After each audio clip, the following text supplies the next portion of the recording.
비웃고 완성된 훈제 연어. 원래는 한 채 앞도 볼 수 없을 정도로 연기가 자욱한데요. 촬영을 위해서 미리 연기를 빼둘 수밖에 없었다는 점 감안하고 봐주세요.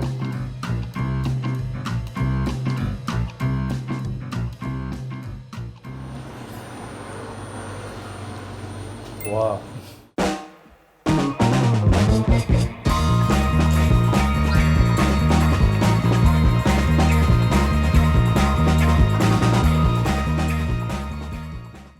안녕하세요, 입질의 촉입니다.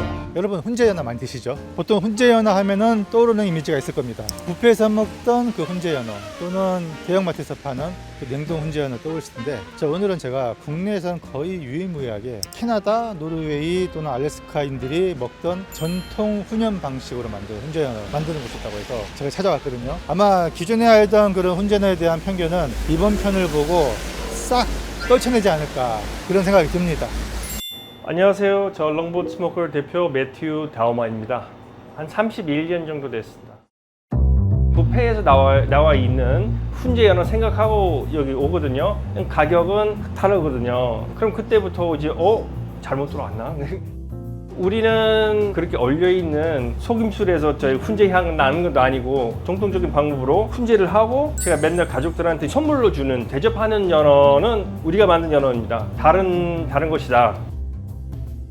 매장 지하에는 훈제 연어를 만드는 작업실이 있는데요. 이제 막 노르웨이에서 도착한 생연어를 뜯고 있었습니다. 노르웨이 양식장 현지에서 가공돼 직항으로 인천공항을 거쳐 서울까지 오는데 걸리는 시간은 약 3일 정도. 그 사이 연어는 적당히 숙성이 되었을 테고, 훈제 연어의 생명은 뭐니 해도 신선도이기 때문에 서둘러 포장지를 뜯고 차곡차곡 쌓고 있습니다. 이날 들어온 연어는 순살만 대략 100kg, 대략 일주일 동안 판매될 훈제 연어라고 합니다. 훈제 연어를 만드는 데 있어서 핵심은 비린맛이 나는 혈압육을 트리밍하는 것. 살에는 상처가 나지 않도록 혈압육만 정밀하게 깎아내야 합니다. 우리가 연어 들을 때 상태 좋은지 나쁜지를 느껴요. 상태 안 좋으면 고기와 지방 사이에 벌어지고, 벌어진다고요? 그리고 힘이 없어요. 힘이 없다고요? 네. 그리고 미끌미끌해요. 탄력이 있어야 된다는 거예요? 네. 훈제 연어를 만드는 과정은 생각했던 것보다 제법 복잡한데요. 그 중에서도 이 혈압육을 제거하는 작업이야말로 고도의 집중력과 노하우가 필요한 작업일 것입니다. 가운데 가장 널찍한 혈압육을 트리밍했다면 이번엔 날을 바꿔서 좀 더 정밀하게 남은 혈압육까지 일일이 제거해야 하는데요. 이 과정이 상당히 고돼 보이더라고요. 이렇게 해서 제거되는 혈압육도 상당한 양이지만 사실은 더 많은 부위들이 이 훈제 연어의 품질을 높이기 위해 제거된다고 하지요. 이렇게 네. 그 정도만 쓴다고요? 이렇게 로인만 사용해요. 배 안 쓰고 꼬리 안 쓰고. 여기는 연어 정과 캔디 캔디 만들어요. 캔디 만들 때 여기는 어포. 어포. 근데 우리 콜스모크는 제일 좋은 부위는 요 부위예요. 기름터 많은 거. 이거는 좋은 부위 아니에요. 준비할 때는. 외국에서 여기서 여기까지 이렇게 쓰는데 제일 맛있는 거 여기예요. 네. 남은 혈압육도 그냥 버려지진 않는다고 합니다. 이곳의 건조기로 일주일간 말려 애완견의 먹이로 재탄생시킨다고 하지요. 이게 뭐예요? 이거는 이제 저희 비법 노트인데, 이거는 이제 나가면은 좀 그렇고. 이게 그 훈제 연어 레시피에 다 적혀 있는 거예요? 네, 맞습니다. 지금까지 연구된 게 다 있는 거예요? 네, 맞아요. 살짝 봐도 될까요? 네. 작가님만 보세요. 이게 무슨 암호화되어 있는데? 네, 지난번에 한 것도 날씨 더움, 물 온도까지 적어놓고 이 온도에 맞춰서 이제 숙성 시간을 다르게 하고 있어요. 좀 모르겠는데. 1차로 손질된 연어 필렛. 보다 완벽한 훈제 연어가 되기 위해선 아직 갈 길이 멉니다. 훈제 연어에는 쓸모없는 부위인 뱃살과 등쪽 자투리살, 그리고 꼬리살과 목살 부분을 잘라내야 합니다. 잘라낸 살들은 연어 전과나 어포, 핫스모크 같은 부가상품을 만들 때 사용되고요.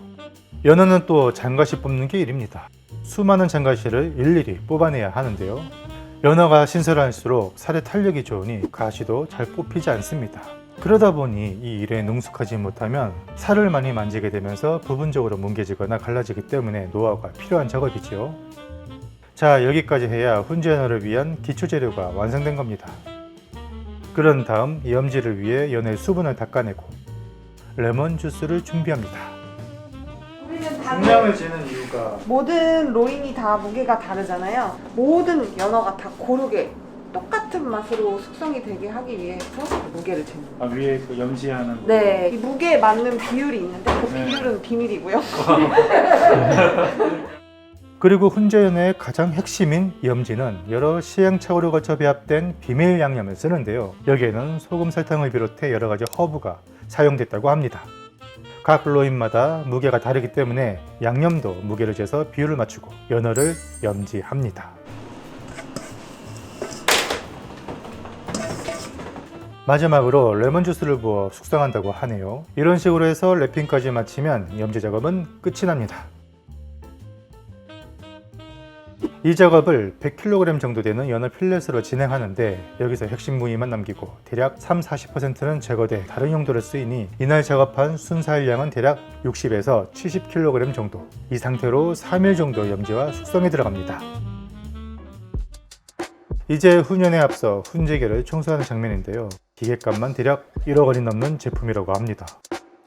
나무가 점화되는 곳이다 보니 고열에 들러붙어서 매번 청소를 해주지 않으면 안 된다고 합니다. 칩을 여기다 집어넣는 거예요? 예, 칩을 여기더라고요. 공기 압으로 네. 모든 플랩과 기계를 움직입니다. 그리고 몇 분마다 여기는 이거 쳐서 이런 소리 나와요. 그럼 이거 청소되어 있지 않으면 잘 끈적끈적하고 잘 안 돼요. 잘 안 떨어지고 그러면 불 잘 안 타고 이상하게 됩니다. 네. 막 차 있다면 600, 700만 원어치 그냥 원금 그만큼 들어 있거든요. 그렇죠. 그걸 망치게 될 수도 있으니까. 3일간 염지를 만친 연어는 한 차례 물에 헹군 뒤 물기를 빼고 냉장고에서 꺼내집니다. 이 과정에서 비트로 물들인 버전도 있고 트러플 향이나 시즈닝을 입힌 버전도 있습니다. 지금부터는 훈연을 위한 과정인데요. 염지한 연어를 훈연기에 채우고 문을 닫은 다음 비밀 레시피로 배합된 훈연칩을 준비합니다. 아, 세 가지 나무가 블렌딩 된 거예요? 네, 이쑤시개 같은 거는 히코리. 큰 거는 체리 나무, 네, 그리고 다른 거 있어요. 다른 거 이거 비밀인가요, 이거는? 나무입니다. 훈연칩은 아래에서 점화돼 한동안은 자욱한 훈연향을 느뿜게 되겠지요. 기본적으로 콜드 스모킹이기 때문에 온도는 30도를 넘기지 못하게 설정한 다음 12시간 정도 건조하고 2시간 정도 훈연해서 완성합니다. 조금 있으면 집에 가서 차는데 편하게 차지 못할 거 이것 때문에. 아, 중간에 또 와서 봐야 되고. 애들 잘 있는지 없는지 확인해야 돼요. 내일이 기대됩니다. 예, 알겠습니다. 자, 어제 훈제기에 들어가고 지금 이제 훈제 연어가 완성돼서 나올 시점이거든요. 벌써 이 건물 주변에 훈제 연어 냄새가 훈제 연어 향이 엄청 나고 있어요. 한번 가볼게요. 가게 앞에는 훈제연어 향에 벌써부터 단골 손님과 애완견이 대기 중입니다. 이런 바깥 풍경과 달리 안쪽에선 약간의 긴장감이 흐르는데요. 연어가 훈연되는 동안엔 잠을 제대로 잘 수 없다는 대표님. 이윽고 완성된 훈제연어. 원래는 한 채 앞도 보일 수 없을 정도로 연기가 자욱한데요. 촬영을 위해서 미리 연기를 빼둘 수밖에 없었다는 점 감안하고 봐주세요.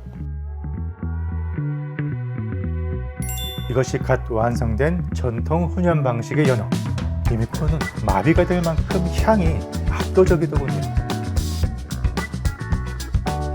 그리고 지방을 담는 거죠? 그렇죠. 연어 기름 이렇게 나와 있는 애를 어느 정도는 좀 깎아주게 되거든요. 썰어서 맛을 보여주는데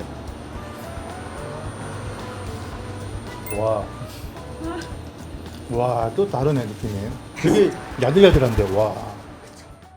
이야, 식감도 식감이지만 그야말로 입안에서 훈연향이 휘몰아치는, 목구멍으로 삼키고 나서도 한동안은 향이 남아있을 정도로 진하더라고요.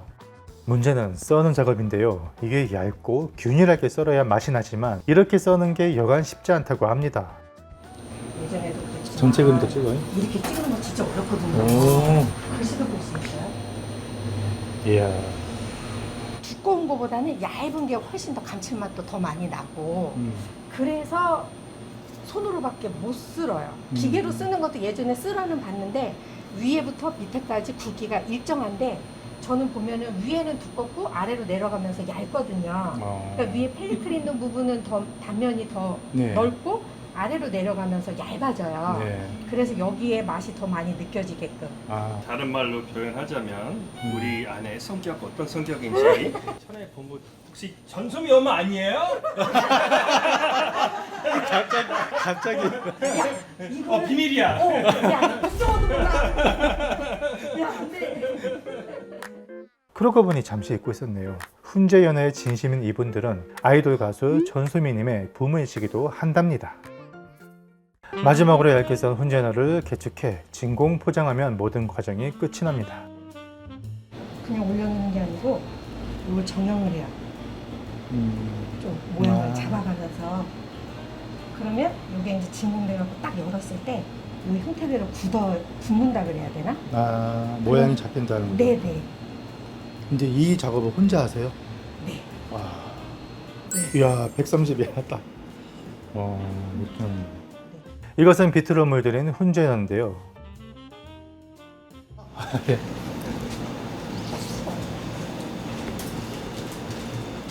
와, 네. 페리클 그 겉에 껍질이랑 껍질감이랑 안에 야들야들한 속살이랑 이 식감 차이가 굉장히 커. 그래서 굉장히 즐겁네요. 입안이. 너무 맛있다. 그렇죠. 특히 얘가 풀링이 되면 훨씬 더 맛있어요. 비트는 특히 더. 자, 이렇게 해서 제 앞에는 두 종류의 훈제 연어가 있습니다. 자, 요거는 이제 전통 훈연법으로 훈제한 훈제 연어를 제가 가지고 왔고, 이쪽은 기존에 우리가 먹던 훈제 연어죠. 그런데 이거는 이제 냉동 훈제 연어, 냉동식품입니다. 코스트코에 판매되는 제품이고요. 냉동 노르웨이산 연어를 사용했고, 제가 가져온 요것은 생연어를 사용했다. 이게 가장 큰 차이가 될 것 같으네요. 좀 외관으로 봤을 때 색깔이 조금 더 진하죠. 이게 훈연을 하면서도 색깔이 조금 더 이렇게 든 게 아닌가 이렇게 싶습니다. 그리고 가장 큰 차이가 수분 함량인데, 기존에 우리가 먹던 것은 진짜 보시다시피 축축합니다. 해동이 되면서 수분이 나올 수밖에 없겠죠. 그리고 접시를 보면은 이렇게 주황색 액체들이 이렇게 맺혀 있어요. 막 이렇게 흐르기도 하는데, 예전에 이런 것도 있었습니다. 과거에 우리 그 뷔페에서 나오는 칠레산 훈제 연어가 많이 나왔어요. 왜냐면 칠레산 연어가 좀 저렴하거든요. 노르웨이산보다는. 근데 그것도 보면 표면에 이게 주황색 액체들이 많이 맺혀 있습니다. 막 흘러요. 그게 일부 제품들은 연기에 씌우는 그런 전통 훈연이 아니라 주사 바늘에 목초액을 비롯해서 훈연 향이 나는 다양한 그 향신료와 조미료들을 이렇게 넣어서 만든 액체를 이 살 속에 꽂아서 주입시킨 겁니다. 그렇게 해서 훈연 맛을 배게 한 거죠. 그랬을 때 주황색 물들이 뚝뚝뚝뚝 막 떨어지는 것을 볼 수 있었는데, 반면에 하루 정도 이렇게 훈연한 제품은 그분이 이제 오랫동안 연구를 하면서 최적의 배합을 알아냈다고 하는 그 나무들을 태워서 연기만 씌운 겁니다. 근데 이 연기를 씌우기까지 과정이 보시다시피 꽤 복잡했잖아요. 충분히 연어에 있는 불필요한 수분을 다 빼내고 나서 오롯이 향이 뵐 수 있도록 한 그 차이가 있지 않을까. 우리가 그 차이로 인해서 2.5배에서 3배에 가까운 금액을 내고 먹어야 할지에 대해서는 그건 물론 개인 소비자의 선택이 되겠죠. 향부터 맡아보도록 하겠습니다. 자, 먼저 우리가 먹던 훈제 연어. 근데 이것도 그 나무 향, 훈제 향이 나요. 이게 참나무 향이라고 하는데 나쁘지 않아요. 괜찮아요. 제가 알기로는요, 마트에는 뭐 여러 제품이 있지만 코스트코 제품 이거 제가 여러 번 사 먹어봤거든요. 샐러드에서 같이 먹기 나쁘지 않은 그런 제품입니다. 뭐 좀 축축하긴 해도. 다시 한 번. 이거는 좀 비린내가 나는데, 연어 특유의 비린내 있죠. 이게 비린내라고 하긴 뭐하고 연어 특유의 그 향이 있어요. 이걸 싫어하시는 분들이 계신데 그 향이 납니다. 자, 이쪽 제품은 그냥 말 그대로 스모크네요. 연기 자체 그 향이라고 봐야 될 것 같아요. 자, 그러면은 맛을 한번 보도록 하겠습니다. 싹 잘라서. 그리고 후추가 들어있어서 좀 느끼함을 잡아줄 것 같아요. 찰랑찰랑찰랑.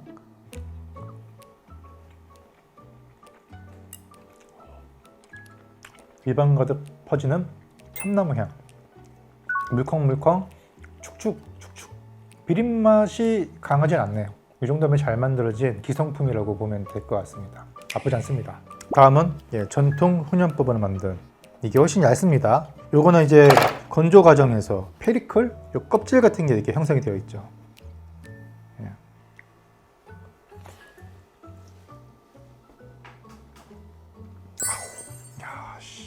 이게 처음 드신 분들은 와, 뭐 이렇게 진해 막 이럴 것 같은데 저는 이제 여러 번 먹어봐서 좀 익숙해졌는데요. 진짜 진합니다. 나무 향이 엄청 진한데 이 염지에 들어갔던 그런 향신료 맛도 좀 나고 향긋한 그런 허브 향들이랑 짠맛, 약간의 단맛, 연어 자체의 어떤 기름맛, 고소한 맛에 이게 이제 체리나무 훈연했다고 하는데 그래서 그런지 몰라도 뭔가 태움 플레이버, 바베큐 같은 그런 향, 그런 불향도 좀 들어가 있고 뭔가 굉장히 레이어가 한두 가지 맛이 아니라 이게 뭔가 입안에서 막 이렇게 휘몰아칩니다. 일단 수분기가 날아감으로써 식감도 조금 껍질이랑 속살의 차이가 좀 많이 나거든요. 부드러우면서 쫀득한 그런 느낌도 나고 그리고 이제 먹고 나서 혀에 붙어있는 이 꽤 오랫동안 피니쉬로 남아있어요. 사실 이것 또한 취향 차이로 나뉠 수 있을 것 같아요. 제가 한번 전에 시도해 봤는데 어떤 분들은 이게 더 맛있다라고 하신 분도 분명 계셨어요. 근데 이제 먹다 보면은 비교가 되잖아요. 얘 정말 맛있는데 이거 먹어보니까 아, 얘가 오징어가 되더라. 그런 경험을 하실 수 있지 않을까. 그러니까 이제 더 좋은 맛을 먹고 나면 그것이 그 사람 머릿속에는 이제 하나의 미각의 기준으로 자리가 잡힙니다. 그러니까 어떤 음식이든 그런 것 같아요. 뭐 술도 그렇고 와인도 그렇고 품질이라는 게 다른 게 아닌 것 같습니다. 완성도 그리고 그 재료의 또 성질 그런 것들을 좀 잘 이용해서 조금 더 완벽에 가까운 그런 제품들이 어딘가에 있잖아요. 근데 그런 것들을 먹기에는 2배, 3배 혹은 4, 5배 이상의 지출 부담이 있다. 거기서 더 넘어서 사치제로 가면 갈수록 한 2% 정도 더 뛰어난 맛이 있는데 가격은 이제 10배, 20배 이상 비싸지는 거겠죠. 이제 헤리티지를 따지고 명품인가를 따지고 이 브랜드 인지도를 따지고 역사를 따지면서 가격은 더 솟구치게 되는 그런 게 아닌가 싶습니다. 연어를 좀 더 맛있게 먹기 위해서는 이런 것들이 좀 필요하죠. 뭐 이렇게 비싼 연어 안 써도 됩니다. 냉동 연어 써도 돼요. 연어는 딜이 꼭 들어가야 돼요. 이게 굉장히 궁합이 좋아요. 딜을 잘게 다진 다음에 크림치즈와 섞어요. 거기에다가 레몬즙을 조금 더 넣으면 딜 크림치즈가 완성되거든요. 연어랑 또 가장 어울리는 채소가 바로 오이입니다. 나머지 하나가 뭐 참크래커나 뭐 이런 종류의 크래커 있죠. 간단합니다. 이건 어떻게 만드냐면요.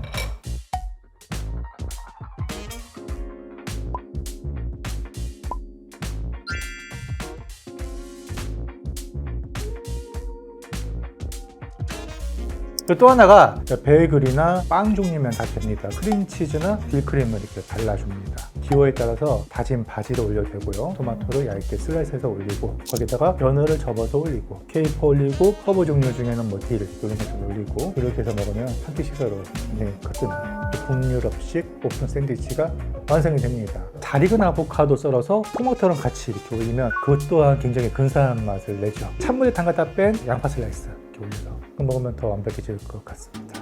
이거는 연어는 이제 와인이랑 또 잘 어울리잖아요. 기본적으로 화이트나 샴페인은 되게 무난합니다. 조금 더 딥하게 들어가자면 연어에 특히나 잘 어울리는 와인 종류가 있어요. 이건 이제 예시입니다. 예시. 바로 로제입니다. 뭐든지 페어링을 할 때는 음식 색깔에 이 술 색깔을 맞추는 게 무난해요. 요건 이제 일반 로제. 자, 이거는 로제 샴페인. 이런 것을 시원하게 칠링을 한 다음에 같이 페어링해서 드시면 굉장히 잘 어울립니다. 지금까지 일을 하시면서 혹시 보람된 순간이 있었을까요? 우리 아내가 쓸었을 때 우리 딱 이제 첫 한번 맛을 봐야 되는데 역시 이렇게 나오는 보람 느끼고 잘 됐을 때. 그럼요. 가끔씩은 한 친구가 연어 되게 좋아하는 분도 있고 그리고 연어 못 먹는 친구 같이 와요. 그럼 왜 못 드셔요? 다 비려서 좀 못 먹어요 연어는. 우리가 한번 드셔보시겠어요?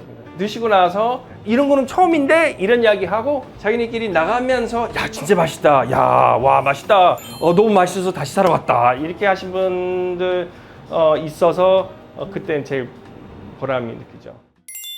사실 한국은 제대로 훈연한 연어를 맛보기가 쉽지 않은 나라였습니다. 훈제 연어에 불모지라 해도 과언은 아니었죠. 그에 따라 소비자들의 인식과 맛의 기억도 축축한 습식과 냉동 훈제 연어에서 멈춰 있습니다. 그래서 저는 전통 방식으로 만든 콜드 스모킹 훈제 연어도 있다는 것을 언젠간 소개해보고 싶었는데요. 아무쪼록 이 영상을 통해 제대로 만든 훈제 연어란 무엇인지에 대한 고찰과 인식과 재변을 확대하는데 어느 정도는 참고가 되었으면 하는 바람입니다. 입질의 추억의 어식 탐구 6번째 얘기는 여기서 마칩니다. 수산물과 관련해 본인만의 노하우를 소개하고 싶으신 분들은 이 아래 메일로 제보해주세요. 우리 시청자분들에게 소개할 만한 가치가 있다고 생각된다면 검토하고 선정해서 주저없이 카메라 들고 달려가겠습니다. 감사합니다.